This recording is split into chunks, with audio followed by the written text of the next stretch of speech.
Hi, I'm Betsy from Betsy's Plumbing, and I just wanted to go over some of the tools that I recommend on the tools for beginning plumbing, and so you can see what they look like. And anyway, the first one that I have is the pipe wrench.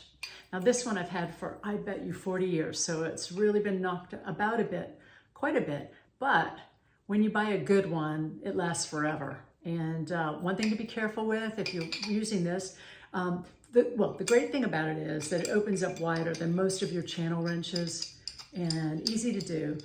And it's got teeth that really dig in and give you a really good grip. The thing to be careful, two things to be careful about is that if you're working on chrome, you might have chrome pipes and you're trying to loosen something or tighten something, put a little bit of duct tape on and gently do it so you're not scratching your chrome. The other thing is this is incredibly heavy.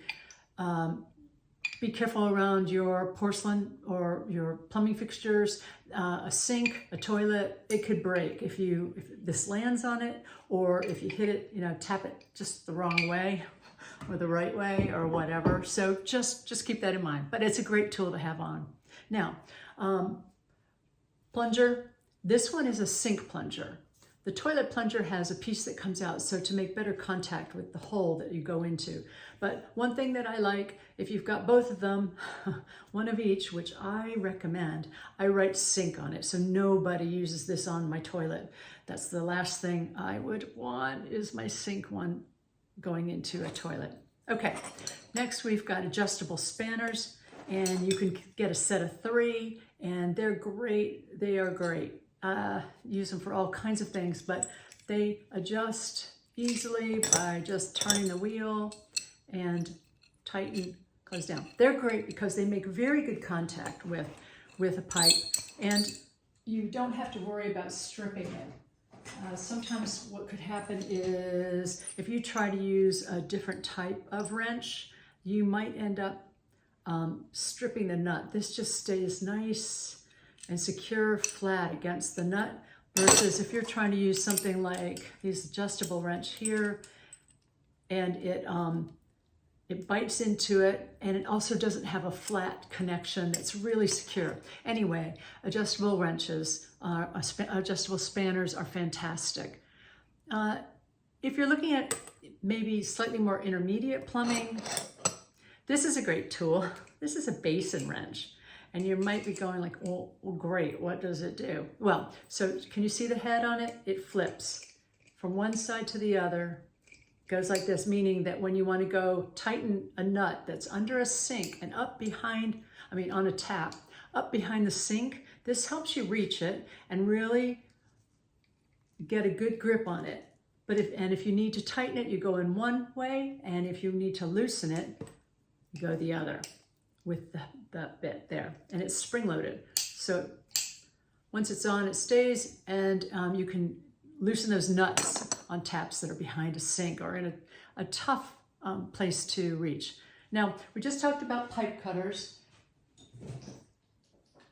in my last, in a separate video, but anyway, this is PVC ratcheting cutter, which is fabulous. Then you've got different types of copper pipe cutters, which you can also use on PVC, but I don't recommend it. They don't make a nice clean cut. If you're in a bind and this all you got, well, that might be okay, but it's not ideal. Anyway, these are the cutters. Then there's the deburring that you should have for copper pipe cutting to clean out any bits. If your cut has a ridge on the inside, you need to clean it. And just go look at our pipe cutting video to get a little more information on that.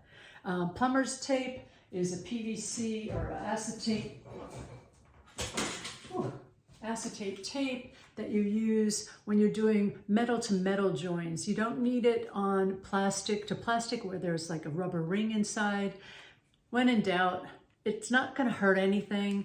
And if you use it, don't worry, but it's really mostly for metal on metal when there's not a rubber washer that is making a really, really good seal, or when you're doing compression fitting and there's an olive in there, then you don't need acetate tape on this kind of join when there's an olive that's going onto a copper pipe. Okay? Now, the other thing I recommend, and I don't have mine here, I should do, is just a great toolbox or tool bag. Something where it's really easy to see everything with lots of pockets, so each tool could go in a different pocket. Because the worst thing is when you want to start doing a project and you can't find what you need, it's the most frustrating thing in the world. So get yourself a fun plumber's bag or a box or whatever, toolbox, whatever works for you. Now, the more advanced, of course, is doing soldering. Now, if you're going to solder copper pipes, you're going to need a torch, you're going to need some solder, and you're going to need what's called flux that you put on the joins. I'm going to cover this in a different video too, and you can buy, I have a link for a starter plumbing solder kit minus the torch on the website, so you can take a look at that.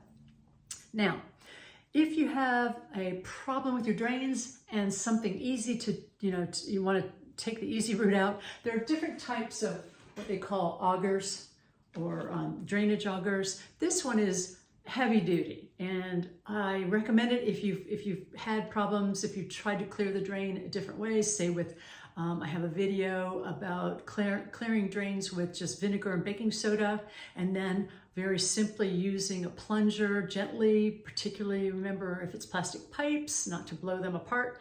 But if you've got more serious problems that are further down the line, this is great. So it's got a handle that you turn and that helps wind it down into the pipe, or you can use your drill, if you have a power drill, attach it here, and then you don't have to do this, the power drill does the work, okay? Both going in and coming out, because sometimes that can be trying to get it and back out again, okay? So there's a link for that as well.